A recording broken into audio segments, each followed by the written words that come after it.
angels waging war in the unseen realm. Global events fulfilling biblical prophecy. Eternal life. What lies beyond mortality? From analyzing the paranormal from a biblical worldview to the discussion of cutting-edge science and technology, conspiracy, discovery, special investigative reports. Unafraid to explore the challenging issues facing humanity. Welcome to another edition of Skywatch TV.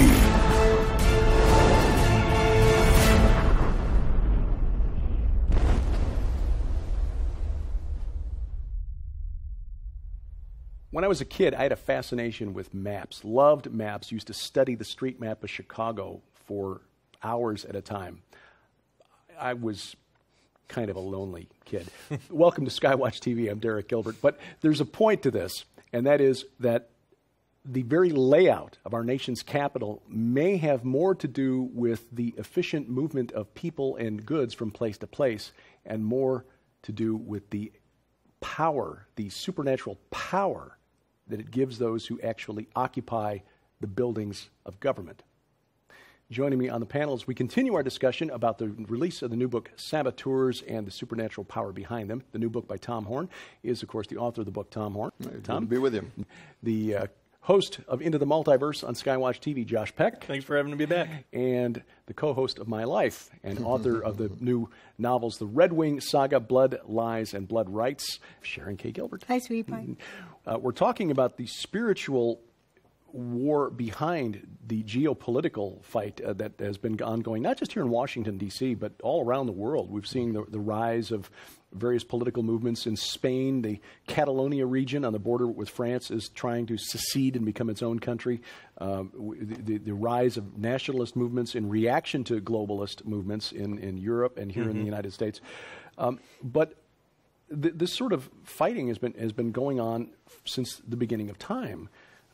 We even saw it in, well, here's an example. Back when there were only like three ways the world could be divided, you know, Shem, Ham, and Japheth. And Ham, who was the youngest, decided he was going to take his own share from his other two brothers by, exposing his father's nakedness, which is a euphemism for incest with his mother. But by becoming the top dog, and that's, you know, there are other examples in the Bible where that happens, by the way. David's son Absalom did it. But it's like a dog marking his territory, not to be too graphic about it. But so this sort of political fighting with the spiritual forces behind it has been ongoing since the beginning of time.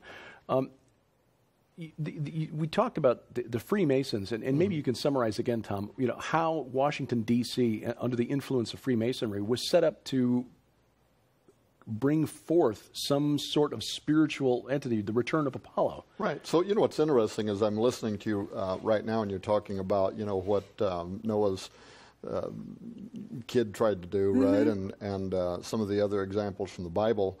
But how closely related to that is it to the sex magic that we talked about on some of the other programs? Well, that's a good point. I never thought of it that way. And the layout of Washington, D.C. The whole idea is to create a generator that brings about the incarnation or the resurrection. It draws the seed, the seed of the underworld entity up through the base of the obelisk, right? It's all about sex magic. It's all about procreation. Well, that's what Og's bed was all about. It's Og's bed, right? Yes, yes. That makes sense, too, because Noah cursed Canaan and not Ham. You know, he cursed the seed that came from that unholy union. You know, and interestingly, the Amorites were one of the children of Canaan. Right. And the Amorites that I've argued in a couple of presentations I've given, and I'm going to have to put this into a book, are the people that really manifested the opposition to God's chosen people in the Holy Land. They were the ones who believed that they were descended from the Datanu, who that Estonian scholar I mentioned earlier, in that same article, which is just, it's a mind-blowing article once you finally figure out what he's trying to say. traced the etymology of that word and said, oh yeah, this ancient Amorite tribe from which the great Amorite kings of the ancient world, Hammurabi the Great, who lived at the time of Jacob, and the Ugaritic kings who were around during the time of the judges, traced their ancestry back to this one tribe. The Datanu is the name from which the Greeks got the name of their old gods, the Titans. Yes. So they believed that they were performing these rituals. In fact, I just found an article today on that necromancy ritual for the last king of the city-state of Ugarit. We summon thee, O council of the Titans. That's right. Trying to bring back the Rephaim. And we summon thee, O Rephaim of the earth, to bless the king. But the format of that ritual is exactly the same as a genealogical list. And this is how scholars have interpreted it anyway. Oh, this is just the genealogy of Hammurabi and his ancestors. The format is the same, though. They were summoning these old dead kings, the Rephaim, the Nephilim, to bless the new king of Babylon, which is the Amorites. So again, the Amorites descended from Canaan, cursed by Noah, because Canaan was apparently the product of this unholy union between Ham and his own mother. Yeah. So were they calling a meeting in the infernal council? It makes you wonder, doesn't it? It makes you wonder. Yeah. And in this ritual, the sun god, which in Canaanite was Shamash, a female. In the older Babylonian religion, she was male. Shamash. Yeah, Shamash. Would go down to the underworld, accompanied by the Rephaim. The Rephaim of Baal, in fact. Right. Well, and that language is carried over into the Old Testament, where it refers to the Rapha, squirming beneath the surface of the earth, right? And that's Amorite idea. So the interesting thing is, some might say, well, the Old Testament is borrowing from Amorite theology, where in this case I'm saying, no, it's that what they were trying to do is real. That these entities are in the underworld. They form some kind of an acolyte assembly of lower or lesser gods or whatever under the Baal, right? And there does seem to be some indication that there had some methodology, if not in physical form, at least spiritually. They had some capacity for bringing them back up. But it was always sex magic. So you mentioned Og's bed, right? We know that an identical bed was found at Edamananki, right? Yes. At the Tower of Babel. And that it was used, who was the god? Marduk. Yeah. It was the temple of Marduk in Babylon. He would come there for the annual Akitu festival for the new year with his consort goddess to have ritual sex. They would have ritual sex. But so think about all of Israel, though, are commanded to be circumcised. Why? Because the whole act of creation is the nearest thing man can be with God. But with the children of Israel, this had to be part of a covenant. It was a covenant relationship with God, right? So I think in the modern times, we don't really comprehend or even value or respect or whatever the term might be this idea of the vows of marriage. And what that means to God is kind of lost in today's, hookup culture. Right? And people just don't get it. But back to Washington, D.C. It's the world's largest sexual organs, right, on display for the very purpose of bringing about the resurrection of Osiris, or who the Greeks would call Apollo. And that's not just my opinion. Anybody that wants to confirm this can go to our U.S. Government Library of Congress website and click on the article called The Most Approved Plan. And the whole article talks about how Washington and Jefferson and the rest of them advertised an engineering contest. And it was not just for people that were living here in early America, but around the world, French designers, whoever. Whoever created the best layout of the U.S. capital city was going to win a bunch of engineering contracts and all that, and the city was going to be based on that, right? But at the end of the day, if you read this article on the Library of Congress website, it says that Washington and Jefferson, and it says Jefferson especially, rejected every idea that came out for one reason, and that is that Thomas Jefferson wanted the U.S. capital city laid out based on two things. One, the old Roman pantheon, and secondly, to be dedicated to all pagan gods. It actually says that. So then, when you see that, then everything else in Washington makes sense. Right. The layout, why the dome is there, and why it's even laid out in the Washington Mall. Right. If you look down even at the architecture of the Jefferson Memorial, right, you can see that ancient pagan architecture, and then you see the giant obelisk, Osiris's missing organ, and then you look up here to the U.S. Capitol dome, which has all the Roman kind of feel to it, right? But the belly of Isis, right, that is there. And then on the inside, you've got the painting of the apotheosis of George Washington. Yeah. So again, in fact, I would tell people, if you've never done this, go to Washington, D.C. sometime, and you can take the free tour of the U.S. Capitol dome. You can go inside and look up, and it is rich with Freemasonic and occultic symbolism. Yeah, there's even, 70 or 72 pentagrams? There's 72 pentagrams. Yeah. But so up in the underbelly of Isis is the apotheosis. That's what it's officially called. Brumides' famous painting, the apotheosis of George Washington, which means to become a god. Well, two things. One, look at the heaven that he's rising into, because these are all Greek and Roman pagan gods and demons, including who's the god that... Vulcan, that Manly P. Hall says fills the Freemasons' hands with the seething energies of Lucifer.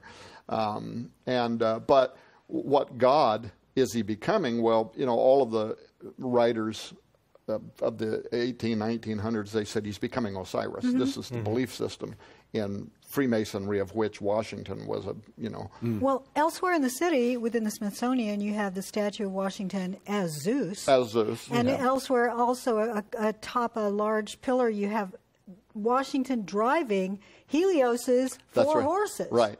In fact, one of the original plans for the Washington Monument, the big obelisk, was going to have Apollo driving the horses, out in front of the actual male organ of Osiris there, anyway.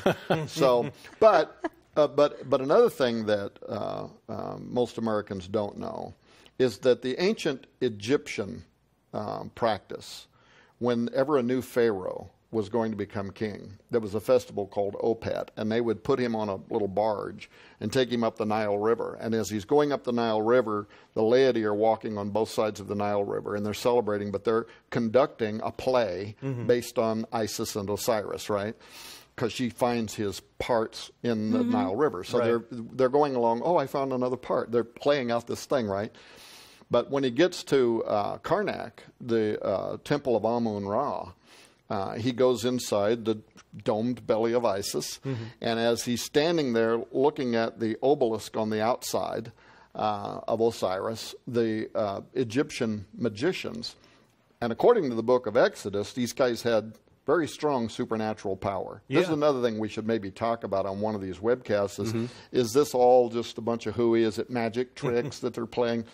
Or can people actually achieve a certain level of supernatural power and authority, which could include the ability to be able to move objects and that kind of thing? But is it a spirit that's actually moving it because they've put themselves into contact? Anyway, these Egyptian magicians conduct the raising of Osiris ceremony. And the idea is that the spirit of Osiris, the seed of Osiris, is drawn up through the base of the obelisk. It magically emits into the belly of Isis. And he is standing inside there, and then he's the one that's transmogrified. He becomes a living god. So, something that occurred to me while we were doing the panel discussion at the True Legends Conference. Let's go back to the whole necromancy ritual at Ugarit to bless the new king, summoning the Rephaim and the Titans and all that.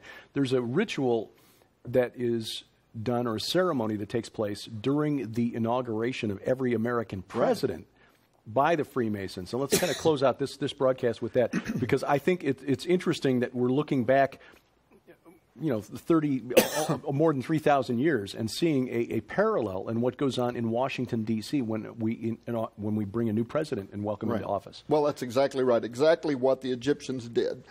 The Freemasons claim that they still possess the exact incantations that were conducted. There's been this idea for the longest time, how do the Rephaim come back? how did the giants come back? Right. And one of the theories, the Book of Jubilees, right? Noah's grandson, he finds the secrets of the Watchers, which they wrote down. They carved them into a mountain before the flood. Yeah. Right? And after the waters go down, he finds it, and it says he transcribes it. He writes it all down and sins according to it. Yeah, wouldn't let Noah know. But so there are those from the mystery schools and Rosicrucians and all that that say that magic is still in possession today by the modern Egyptian magicians, the Freemasons and others. So what do they do at the inauguration of every American president? They repeat the same thing the Egyptians did. As the U.S. president is standing in the dome beneath the first Osiris, American Osiris, Washington, with the 72 pentagrams above his head, which bind the 72 cosmo craters, right?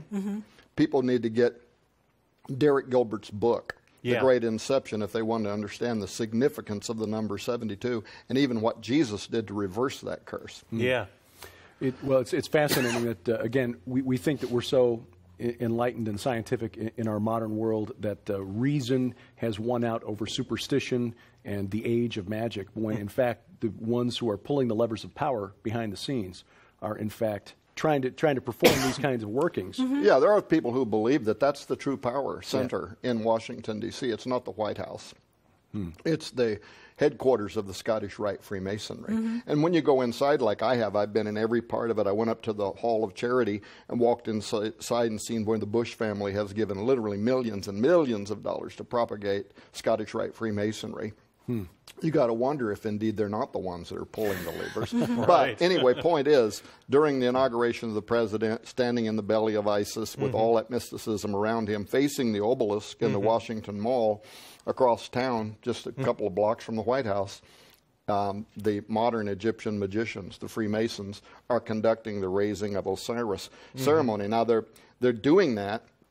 You might call that like a parody or something, right?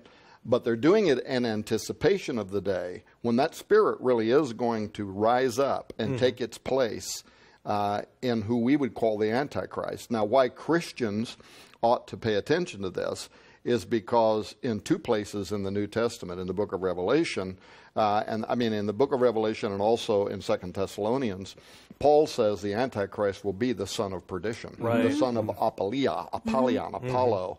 And then in Revelation 17:8, the beast will rise up out of the bottomless pit and go into Apollyon. And so they're trying to make that happen. That's the scary part about this, is that behind these saboteurs, there are some deeply occultic and probably very influential members of the Washington elite that are looking forward to the dawn of a new golden pagan age. The next installment, we need to talk more about the Collins elite and the old bloodlines. Yes, that's a good point. I think we'll cut here because I think we've basically made the point that there's more to the saboteurs than just community organizing.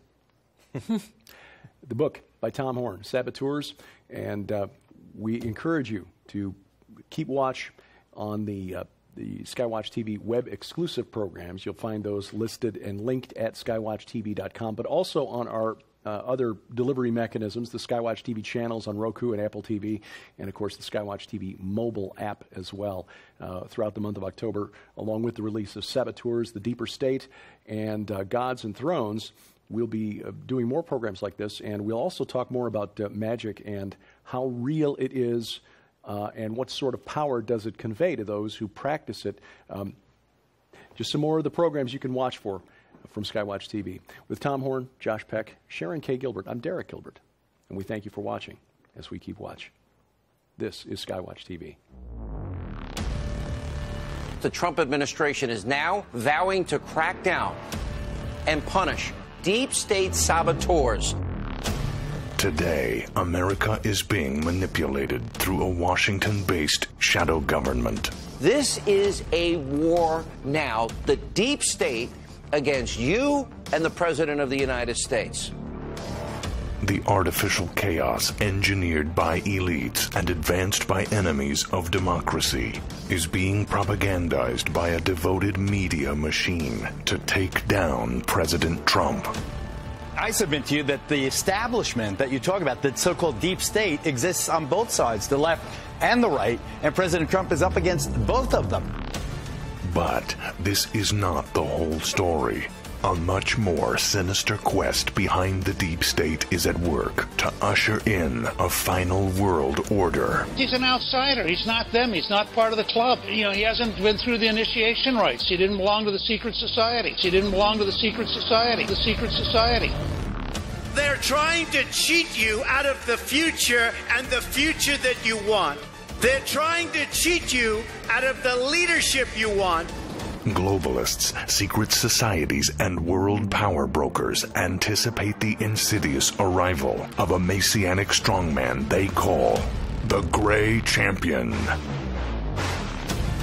Now, for the first time ever, expert on occultism and best-selling author Dr. Thomas Horn joins a senior analyst from the Pentagon and a retired police detective to bring you the shocking truth behind an ancient cabal, almost too fantastic to believe. If these forces are successful, this country will not survive. They have a plan for your future, but you can know their secret and stop them in their tracks. Get ready, Saboteurs, how secret deep state occultists are manipulating American society toward a final world order. America is being manipulated by sinister occult forces and a Washington-based shadow government. But now, for the first time ever, expert on occultism and best-selling author Dr. Thomas Horn is joined by senior analyst from the Pentagon, Colonel Bob McGinnis, and retired police detective Carl Gallups to expose these nefarious forces. Skywatch TV is proud to announce the Saboteurs collection. When you order the new books, Saboteurs, Gods and Thrones, and The Deeper State from Skywatch TV, you'll also receive free of charge for a limited time the exclusive oversized hardback collector editions of the classic 2-volume set, The Devils and Evil Spirits of Babylonia, and The Fallen Angels and the Heroes of Mythology. These two timeless masterpieces, finally in print again after 100 years, are the perfect gift for the scholar or Bible student in your life, and hold a retail value of over $60 all by themselves, but are included absolutely free when you purchase the limited-time Saboteurs collection. But that's not all. You'll also receive the never-before-aired DVD Off the Record, featuring exclusive interviews with Dr. Thomas Horn, Lieutenant Colonel Robert McGinnis, and Detective Carl Gallups, further exposing the dark secrets of globalist elites and how to stop them in their tracks. This content is only available in this exclusive offer and will not be aired anywhere else. Finally, you'll also receive The Shadow Hand, the over 24-hour Steve Quayle and Tom Horn definitive audio series on CD. This audio collection discloses the terrifying truth behind the infamous WikiLeaks dumps, the shadow government, and so much more. This unprecedented special offer sold separately holds a retail value of over $175. Yours now for only $29.99 plus shipping and handling. The holiday gift season is coming, and you won't find this collection anywhere else. So don't delay. Order the Saboteurs collection for somebody you love now at SkywatchTVStore.com or call 1-844-750-4985.